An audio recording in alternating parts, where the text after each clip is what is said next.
ప్రియమైన దేవుని పిల్లలారా, ప్రభువైన యేసుక్రీస్తు వారి పేరట మీ అందరికీ వందనాలు. ప్రభువు పేరట మీ అందరికీ శుభములు, దీవెనలు కలుగునుగాక. ఈ ఉదయకాలం పరిశుద్ధ గ్రంథము నుండి దేవుని వాక్యాన్ని చదువుకుందాము. ఆదికాండము 17వ అధ్యాయము 2వ వచనాన్ని చదువుకుందాము. నిన్ను అత్యధికముగా అభివృద్ధి పొందించెదను. దేవుడు తన మాటలు మనందరి కొరకు దీవించునుగాక. ఆమెన్. ప్రియమైన దేవుని పిల్లలారా, దేవుడు అబ్రహామునకు ప్రత్యక్షమై తాను చేసిన వాగ్దానమును నెరవేర్చదునని తెలియజేస్తూ చెబుతున్న మాట, నిజమైన అభివృద్ధి పరిశుద్ధతలోను నిందారహితములోనూ ఉన్నది. కాబట్టి నీవు అభివృద్ధి ప్రాకులాడుటకు,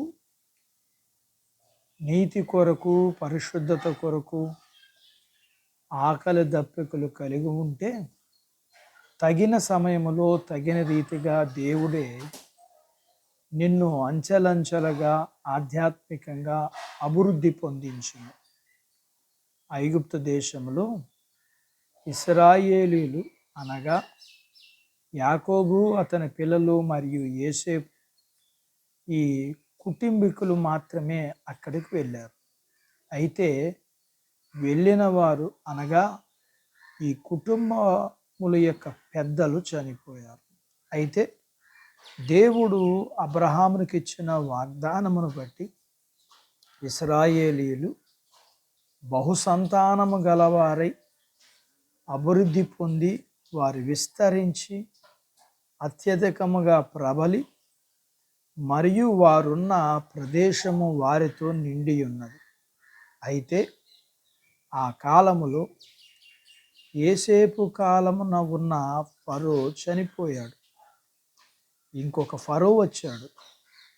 అతడు ఇశ్రాయేలీయులను బానిసలుగా చేసుకుని వారి చేత సమస్త వెట్టి చాకిరీ చేయించుకుని పైగా వారి మగ పిల్లలను చంపాలని హెబ్రీల మంత్రసానులకు ఆజ్ఞ ఇచ్చాడు.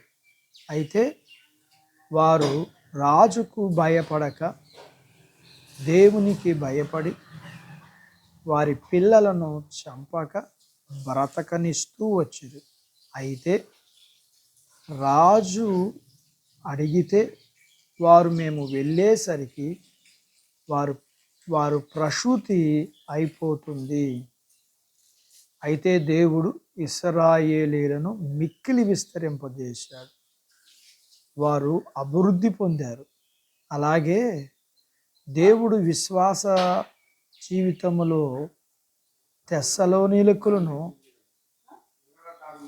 దేవుడు అభివృద్ధి పొందించాడు. ఇంకా దేవుడు ఫిలిప్పీలను అందరినీ ప్రేమించటంలో దేవుడు అభివృద్ధి పొందించాడు. ఇలాగున అభివృద్ధి ఆశీర్వాదాలు దేవుని చేతిలో ఉన్నాయని లేఖనం చెప్తుంది. యెహోవా ఆశీర్వాదం ఐశ్వర్యం ఇచ్చునని లేఖనం సెలవిస్తుంది. అలాగే బుద్ధి జ్ఞానము సర్వ సంపదలు ఆయన యందు గుప్తమై ఉన్నది అనే లేఖనం సెలవిస్తుంది. ఇంకా అనేక లేఖనాలు ఆయన అభివృద్ధి పరచువాడని, ఆయన ద్వారా ఆశీర్వాదం కలదని లేఖనం సెలవిస్తుంది. నన్ను ప్రేమించి నా ఆజ్ఞలు గైకొను వారిని నేను 1000 తరాల వరకు కరుణిస్తానని దేవుడు చెబుతుండగా మనము ఆశీర్వాదమునకు పాత్రులగునట్లు సిద్ధపడదాం. అట్టి బాధ్యత దేవుడు మనందరకు దయచేయునుగాక. ఆమెన్. దేవుడు తన మాటలు మనందరి కొరకు దీవించునుగాక. ఆమెన్. ప్రార్థించుకుందాం. నాతో పాటు ఏకీభవించండి. మమ్మల్ని మిక్కిలిగా ప్రేమించిన మా ప్రియ పరలోకపు తండ్రి, మీ పరిశుద్ధ నామమును బట్టి మీకు వందనాలు. ఈ ఉదయకాలం మీ పాదాల దగ్గర మీ లేఖనాన్ని మేము నేర్చుకోవడానికి సహాయం చేశారు. మీరు అభివృద్ధినిచ్చే దేవుడుగా ఇశ్రాయేలు ప్రజలను అభివృద్ధి పరిచింది మీరే. విశ్వాస జీవితంలో దేవుని పిల్లలైన మీ పిల్లలను అభివృద్ధి పరిచేది మీరే. ఇంకా అందరినీ ప్రేమించటంలో అభివృద్ధి పరిచేది మీరే. మీ ఆశీర్వాదం మాత్రమే మా మా అభివృద్ధికి కారణమని ఎరిగి మేము మిమ్మల్ని ప్రేమించి మీ చేత అభివృద్ధి పొందగలిగే వారిగా ఉండగలగటానికి సహాయం చేయండి. మీ పిల్లలను కలిగినంతటిని దీవించండి. చిన్న బిడ్డలను, యవనస్తులను, వృద్ధులను, స్త్రీ పురుషులను దీవించండి. వారి చదువులు, ఆరోగ్యాలు, ఉద్యోగాలు, పొలాలు, పశువులను దీవించండి.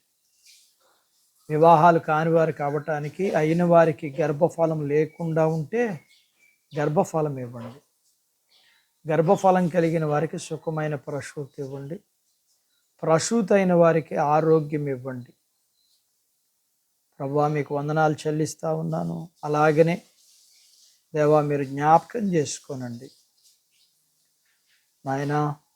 మీ పిల్లలను కలిగినంతటిని దీవించమని, మీ పిల్లల ప్రతి అవసరతలు మీ కృపలో మహిమైశ్వరులో తీర్చమని, ఎండ నుంచి ప్రతి వారిని మీరే భద్రపరిచి తిరిగి మాకు వర్షాలని మీరు అనుగ్రహించమని, చదువుకుని మరి యొక్క తరగతిలోకి వెళ్ళవలసిన వారికి చదువుల్లో, ఉద్యోగ ప్రయత్నాలు చేస్తుండగా వారికి ఉద్యోగాలు రావటానికి, ఉద్యోగాలు చేస్తున్న వారి యొక్క ఉద్యోగాలలో అభివృద్ధి మీరు అనుగ్రహించమని, ప్రతి వారు చేసుకుంటున్న చేతి పనులు, వ్యాపారాలు, పొలాలు, పశువుల్ని దీవించమని యేసు ప్రభు వారి పేరట ఈ ప్రార్థన మీకు చేస్తున్నాను తండ్రి. ఆమెన్. దేవుడు మిమ్మల్ని దీవించునుగాక. ఆమెన్.